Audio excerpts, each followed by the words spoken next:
Yeah, once again I welcome you. As you all are very well aware that I am a social science educator, Mr. KB Singh in front of you to explain the entire syllabus of social science under the leadership consult of Vidya Prakashan Mandir Limited, and our team Max Marks just provide so many facilities to our student across India. Bharat के अलग अलग क्षेत्रों में आज विद्या प्रकाशन मंदिर हमारी max marks team के जो एक पैनल है उसके पढ़ाए हुए शिक्षकों का जो एक वीडियो लेक्चर है, जो बुक है, वो कोने कोने तक पहुंच रही है, उसी का मैं एक छोटा सा पार्ट हूं. And I am just explaining the entire syllabus of social science. And today we have taken the very important chapter of social science, the age of industrialization. Basically, whatever the step have been taken by CBSE, maybe that कि वो उसको extend करे या उसको change करे. So the question will be asked in this chapter in the internal assessment, और we can say जो periodic test है वहाँ से लिए जाएंगे.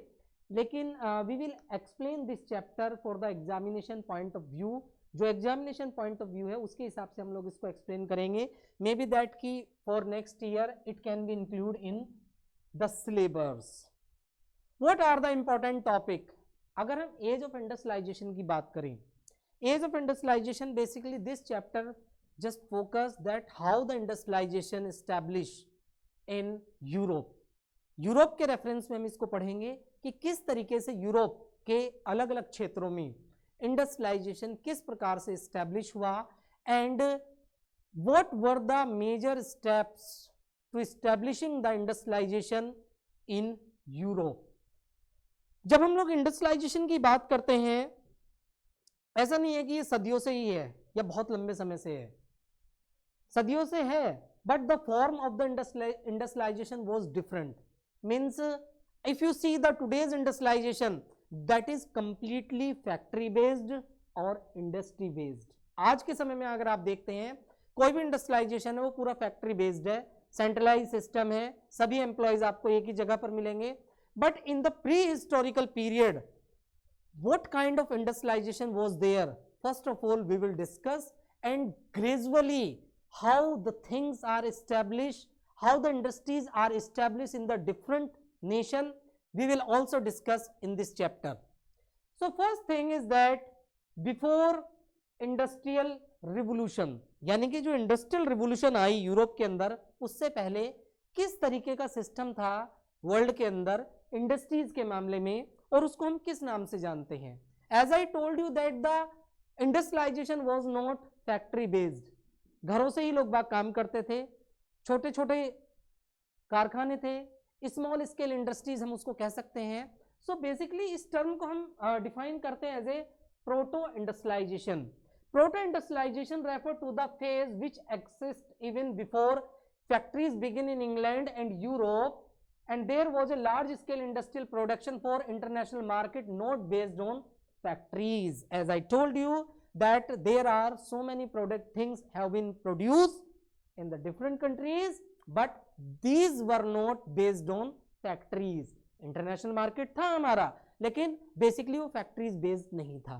The such period is known as proto industrialisation in the 17 and the 18 century. Basically जब हम proto industrialisation की बात करते हैं, जब हम इसकी बात करते हैं, तो ये जो प्रोटो इंडस्ट्रियलाइजेशन है basically this is connected in the 17 and 18 century. 17वीं शताब्दी और 18वीं शताब्दी में जो इंडस्ट्रियलाइजेशन था, that was not the factory based, but the so many things have been exchange from one nation to another nation, and these were easily interchange, आसानी से इंटरचेंज होती थी. बट उस समय इतना ज्यादा फैक्ट्री बेस्ड सिस्टम नहीं था. लोग बाग अपने घरों से ही काम करते थे. घरों से काम करने के साथ साथ छोटी छोटी स्मॉल स्केल इंडस्ट्रीज थी, and these small scale industries are comes under the category of proto industrialization. This is the 1 marks question can be asked by the examiner that what is the proto industrialization. तो basically 19वीं शताब्दी से पहले, 19th century से पहले we can say that there was an industrialization, but that was not the factory based. This was open market system, and the things have been exchanged from one place to another place. In the 18th century, or we can say that the mid 18th century, that there is a change in the industrialization. देश के industrialisation में change आया, Europe के industrialisation में change आया, and basically in the 1730 the earliest factory in England were set up, but only the late 18th century the number of factories multiplied. Cotton was the first symbol of the new era. यानी कि 18वीं शताब्दी के last में हम कह सकते हैं there is a proper way industrialization have been begin in Europe, especially अगर हम इंग्लैंड की बात करें, that time the cotton was the first symbol that was established in the different part of Europe. Europe के अलग अलग क्षेत्रों में जो इंडस्ट्रियलाइजेशन बिगिन हुआ उसमें हमारा एक तरीके से कॉटन इंडस्ट्रीज ऐसी इंडस्ट्रीज थी जो लेट 18 सेंचुरीज में अलग अलग यूनिट के रूप में देश में स्टैब्लिश हुई, यूरोप के अलग अलग पार्ट में स्टैब्लिश हुई, and this was the beginning of industrial revolution in Europe, specially after 1730. 1730 के बाद ये कहानी शुरू होती है. What kind of industrial change have been we have to see in 18th century or in 19th century? किस प्रकार का इंडस्ट्रियल चेंज आया, we will discuss in this paragraph, and that is very important. If you see, first point, in Britain the most dynamic industries were cotton and metal. The first focus of the industrialists was cotton and metal. जो सबसे पहला हमारा industrialisation begin हुआ, industries setup की गई, या जितने भी हमारे इंडस्ट्रियलिस्ट थे उस समय यूरोप के, उनका जो फोकस था that was towards the cotton and metal, because the cotton was the leading sector in the first phase of the industrialisation up to 1840, followed by iron and steel industries. यानी कि जो first things थी हमारी that was cotton, and cotton के बाद हम उसको कह सकते हैं iron and steel industry. This is the followed by iron and steel industry. So sometimes the examiner can ask that what was the first phase of industrialization. So the first phase of the industrialization was cotton, और cotton के बाद हमारा iron और steel का आया. The second change that the new industries found in the difficult to displace traditional industries. Whatever the traditional industries we had that time in Europe, जो proto industrialisation चलता था, नई इंडस्ट्रीज के सामने उनको रिप्लेस करना एक चुनौती थी, because the people of Europe were addicted to just produce the things under the proto industrialisation. But now there is a change, the new industries are there, so sometime the new industries face many problem while displace the older traditional industries. जो पुरानी industries थी उनको displace करने में उनको काफी ज्यादा कठिनाइयों का सामना करना पड़ा. This point is also come in the industrial change. The third one, the pace of change in the traditional industries was not set by the steam powered cotton metal industry, but they did not remain entirely segment either. Fourth technological change occurred in slowly. इसको हम अलग से बताएंगे. Means whatever the proto industrialization was there, that was completely based on traditional technology, and now we are just talking about the industrial change. The so many sophisticated technologies are there, so the businessmen and the people, those who engage in the industrialization, they have to face so many problems while displace the traditional factory, while displace the traditional industries in Europe. Europe के लोगों को काफी ज्यादा इसमें दिक्कतों का सामना करना पड़ा. और चौथा जो था हमारा, जो भी टेक्नोलॉजी को हम इंट्रोड्यूस किए, दैट टेक्नोलॉजी चेंज जो आए यूरोप के अंदर आफ्टर द प्रोटो इंडस्ट्रियलाइजेशन, उनकी जो एक ग्रोथ थी, उनकी जो एक स्पीड थी, that was not so fast. Means gradually so many changes have been introduce in the industrialisation sector. Industrialisation sector में जो चेंजेस आए वो काफी ज्यादा स्लो आए. So these were that the industrial change. Basically अगर हम चेंज की बात करें, इस तरीके के चेंजेस हम लोगों को देखने को मिले.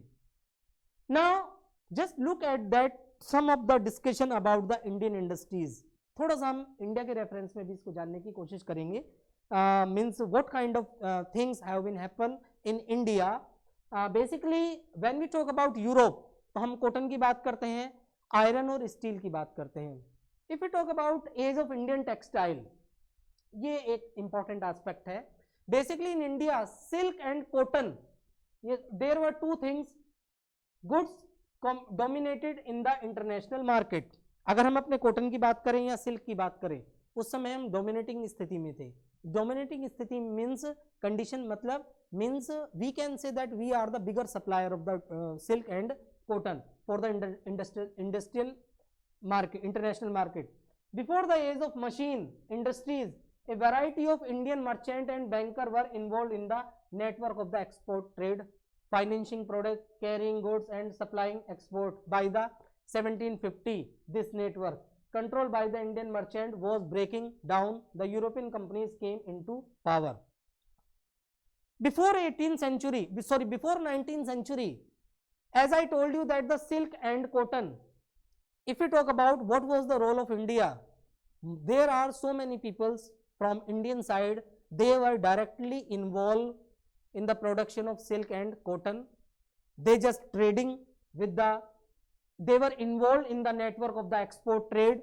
They were financing production, carrying goods and supplying export. All these things, in sabhi cheezon mein ye involved the. But as we are just discussing about the industrial change, that European companies came and these European companies changed the system of industrialization. जो भी एक system था, किस तरीके से हमारे producer, किस तरीके से हमारे जो इंडस्ट्रीज थे वो सिल्क और कॉटन के प्रोडक्शन में एंगेज थे, किस तरीके से वर्ल्ड मार्केट्स के साथ इंटरलिंक थे, वो थोड़ा सा उनको डाउनफॉल होना पड़ा. Because Indian supplier just following the traditional system and the European companies just came in the late 18th century and in the beginning of 19th century with the sophisticated technology that give the boost to the world economy. एक तरीके से industries के sector में, एक व्यापार के sector में इसने काफी ज्यादा बूम या काफी ज्यादा चेंजेस वर्ल्ड के अंदर लेकर आए. इसी की कड़ी में जो हमारी सबसे पहली फैक्ट्री जो यूरोपियन सपोर्टिंग से खुली, that was in 1854. This the question can be come in your examination.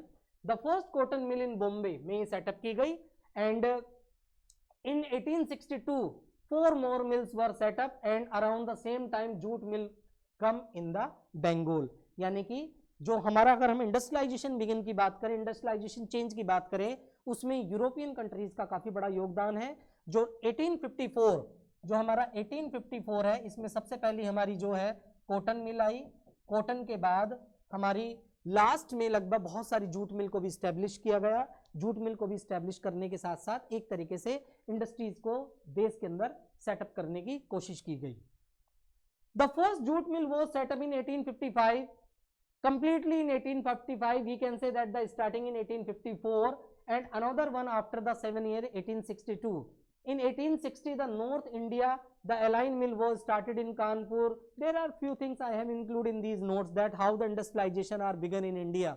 किस तरीके से इंडस्ट्रियलाइजेशन चेंज आया भारत के अंदर यूरोपियन पावर के बाद 70 in the late 18th century and in the 19th century there is a drastic change in the industrialization in the terms of India. Bharat के reference में अगर हम बात करें, भारत में तमाम तरीके के चेंजेस देखने को मिले, जिसमें कि हमारी कॉटन इंडस्ट्रीज है, हमारी एक तरीके से जूट इंडस्ट्रीज है, इसको सेटअप किया गया. और इनको सेटअप करने के साथ साथ तमाम तरीके की इंडस्ट्रीज भारत के अलग अलग क्षेत्रों में, चाहे हम अहमदाबाद की बात करें, चाहे हम कानपुर की बात करें, किसी भी तरीके की बात करें, ये सारी चीजें सेटअप की गई. And 1874 the first spinning and weaving mill of the Madras began in the production. Either we talk about Madras, either we talk about Kanpur, either we talk about Bombay, these were the major center of the industrialization in the late 18th century and in the 19th century. 18वीं शताब्दी और 19वीं शताब्दी में industrialisation के लिए एक major centre बनकर ये देश के अंदर उभरे. अलग अलग कॉन्सेप्ट है, अलग अलग टॉपिक है. Simply we are going to explain that how the age of industrialisation are there, किस तरीके से इंडस्ट्रियलाइजेशन बढ़ा आगे. whether we talk about European consent, whether we talk about in Indian reference, हम इंडियन रेफरेंस में बात करें या यूरोपियन कंसेंट में बात करें, किस तरीके से ये आगे बढ़ा. And both the industrialisation do you see nowadays, this is not the one day story. ये एक दिन की स्टोरी नहीं है, इसके पीछे तमाम बरसों का अथक प्रयास, इंडस्ट्रियलिस्ट की मेहनत और सरकार की जो नीतियां हैं वो काफी महत्वपूर्ण रही हैं. Now the question that we are just talking about, we have establishing the factories and the industries in Bombay, Kanpur and Ahmedabad. इस इनिशियली कॉटन मिल की बात करें, इसके अलावा हम सीमेंट इंडस्ट्रीज की बात करें, तमाम इंडस्ट्रीज को सेटअप किया गया. Now the question is that कि from where we arrange the worker to doing the task in these companies. इन कंपनीज में काम करने के लिए वर्कर कहां से आते थे? This is the very simple concept. The examiner can ask basically as the factory started expanding, demand of the worker increased, most of the worker come from the neighboring district of the search of work. Over 50% of the work come from Bombay cotton industries in 1911, come from the neighboring district of Ratnagiri. All these things, this is the very simple things I have included actually. Where the industries are set up, most of the worker come from the nearby district. जो nearby areas आते थे, nearby district आते थे, वहां से वो आते थे. Suppose that I am taking this class for example in Bombay, and this is where I can arrange the teacher for the max marks. So definitely in this the same district or the nearby district. So same happen with that कि कहाँ से worker आते थे, तो आसपास के area से ही आते थे. अगर हम इसके कंक्लूजन की बात करें, the age of industrialization has meant major technological change, growth of factories and making the new industrial labor force. अगर हम इसके कंक्लूजन की बात करें, इसके रिजल्ट की बात करें, यूरोप से शुरू होकर के जो इंडस्ट्रियलाइजेशन चेंज है भारत में आया, उसमें आने के साथ साथ टेक्नोलॉजिकल चेंजेस आए. टेक्नोलॉजिकल चेंजेस आने के साथ साथ जो फैक्ट्रीज थी उनकी ग्रोथ बनी. फैक्ट्रीज की ग्रोथ बनने के साथ साथ इंडस्ट्रियल को स्पीड अप किया गया. Hand technology and small production remind the important part of the industrial landscape. जो ओल्डर टेक्नोलॉजी थी उसको डिस्प्लेस किया गया, न्यू टेक्नोलॉजी को इंट्रोड्यूस किया गया. And by taking the many steps, we are now in position that now industries or the industrialization play very vital role to boost our GDP. जो हमारी gross domestic product होता है, इसमें हमारे industrialisation का बहुत बड़ा योगदान होता है, इसको हम नकार नहीं सकते हैं. So these were the some important summary